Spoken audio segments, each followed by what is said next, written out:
So, like I said, we're going to dive into how to be humble. Give me one sec.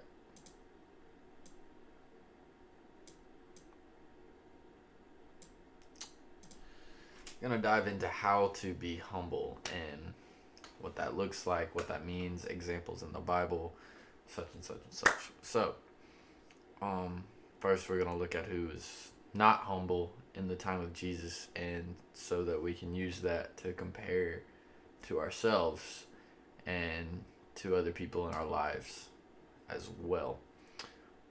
So today we're diving into Matthew 23, verse 1 through 12. And during this, Jesus is speaking to a crowd of people, and he is speaking about the Pharisees. And the goal is he's showing his people, his followers, how they should not live and the example that they should not follow. He's speaking on the Pharisees' behaviors, the way they act, such and such, and using them as an example, like we're about to, of like, this is what you don't need to be doing. This is what you should not do. And if there are any similarities between you and them, the Pharisees, we need to fix that. We need to change that. So for those, for those on YouTube, I'm gonna throw it up on the screen there. Matthew 23. We're going to read verse 3 through 5 real quick. So do and observe whatever they tell you, but not the works they do, for they preach, but do not practice. They tie up heavy burdens, hard to bear, and lay them on people's shoulders, but they themselves are not willing to move them with their finger. They do all their deeds to be seen by others.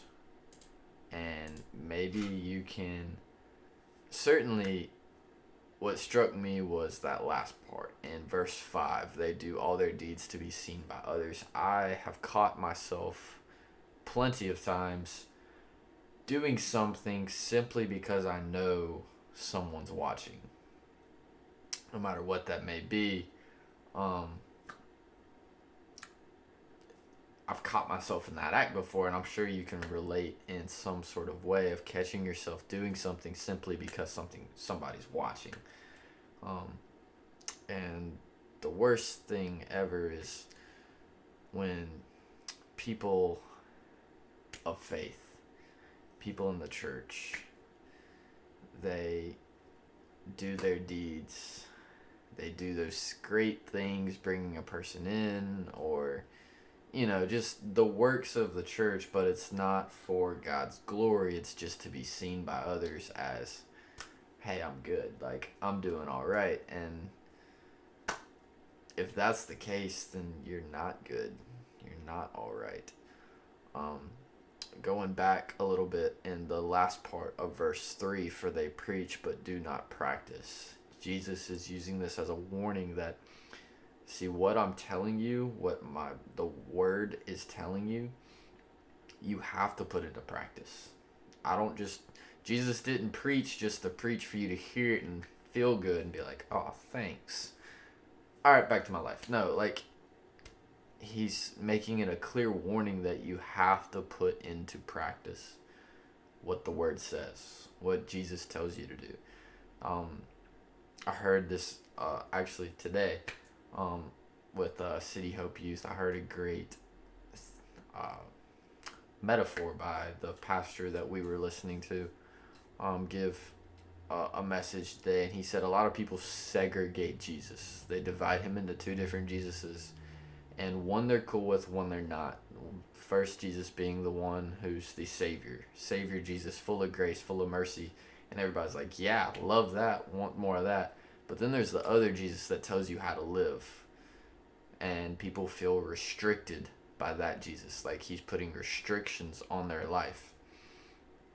And that Jesus, not everybody's cool with. Not everybody rolls with him. And you have to do both. You can't just feel the word, feel the preaching, but then not live by how he tells you to live, to make it to the kingdom, to make it through to heaven and to God. Um, Skipping to the very end of this, and the very last verse, which is verse 12, this is where it all, basically the story of the Pharisees get just summed up into just one verse when Jesus says, "Whoever exalts himself will be humbled, and whoever humbles himself will be exalted." God's telling you have to be humble. That if you live like the Pharisees and you exalt yourself, then you will get humbled eventually. Later down the road, you will pay for that. But if you humble yourself now, then you will be exalted. And there's different definitions to what exalted actually means. Most of the time it means highly rewarded, highly placed. That's certainly, I guess, the Pharisees' definition of what their exaltation was high in society, that they were top tier, high class, right? But exalted, another definition, also means absolute pure happiness. And to me, I think this is where Jesus was leaning more towards with his definition of exalted, was being humbled isn't going to place you high in society. Being humbled is not going to always give you the highest rewards. But what Jesus is telling you is that when you humble yourself in living in humility, there you will find absolute happiness. And as great as the Pharisees lived, they also did not live. Because they lived without humility, a lot of their lives were torment, were not torture, but they didn't live good lives, obviously not spiritually, but also we find out that they had a bunch of struggles, and a lot of those struggles were because of their lack of humility. In this whole passage, Jesus describes the Pharisees' behavior to show how opposite their actions are to how God calls us to live. They show no humility, and they're doing everything for show. They're wearing the nicest clothing. They're, just like, think of today. All the people you see on social media, all the stuff they do just for show. The nicest cars, nicest house, nicest clothes, flexing that Louis Vuitton and Gucci stuff. I know it feels good, but if you're not living with humility, then it's all in vain. Another thing was the Pharisees just demanded respect everywhere they went. Everywhere they walked, they expected to be respected because they believed they were the highest in society there was, right? But here's the thing. Jesus, the Son of God, he came to earth and he did not live that way. Jesus, the Son of God, blessed with powers beyond belief, didn't ever brag about who he was. Didn't ever brag about what he could do. He simply lived with humility. He lived humbly. And Jesus says over and over again that he serves us. He comes to serve. There's no greater humility in my mind that Jesus, all-powerful Son of God, comes down here and places himself below us, simple humans who can't do anything. Like, we can't do anything on our own. We have to have the power of God in Jesus. And yet he places himself under us. That's true humility, and that's how Jesus and God calls us to live our lives as well, is we put others above ourselves. We put others' needs above us. We live with humility. We don't demand respect from anybody. And we don't do everything for show. We do it for the betterment of the kingdom and for the betterment of that person, not because we want something in return. how many people in your life can you say act like the Pharisees did? If you did a true observation of everyone in your corner, who acts like a Pharisees? Most important, do you act like the Pharisees? Do you see any behaviors in yourself that you say, I'm acting a little too much like they did?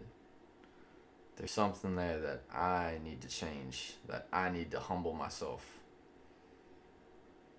See, the Pharisees weren't humble because this was their mistake. They lived their lives comparing themselves to others.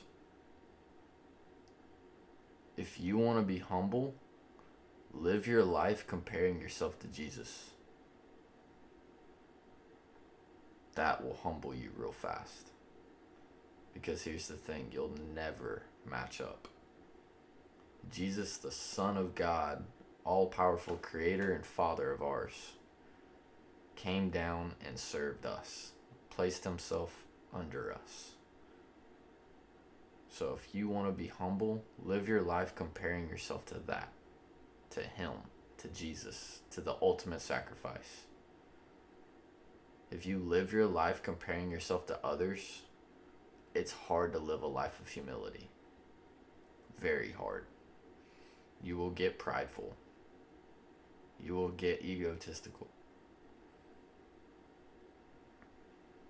Live your life comparing yourself to Jesus, not others. I love you guys. If you tuned in for the very first time, I just want to say welcome.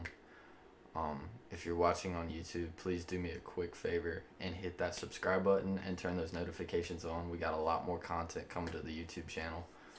If you're on TikTok, go subscribe to the YouTube. Like I said, a lot more content coming to the YouTube. I'm thankful for you guys, every single one of you. Your support, your encouragement, your messages. Thank you. Y'all are amazing. Y'all make my day. And y'all keep making this thing grow and grow and grow. And it humbles me beyond belief and blows my mind, frankly. So, y'all do me a favor and check out the merchandise store. If you haven't, it's going to be changing very soon. Otherwise, I thank y'all so much. I love you. My DMs are open. Message me. Any questions, any prayers needed, anything at all, I answer them all. DM me and let's talk. I absolutely love you guys. Have a good night. I'll stay on TikTok.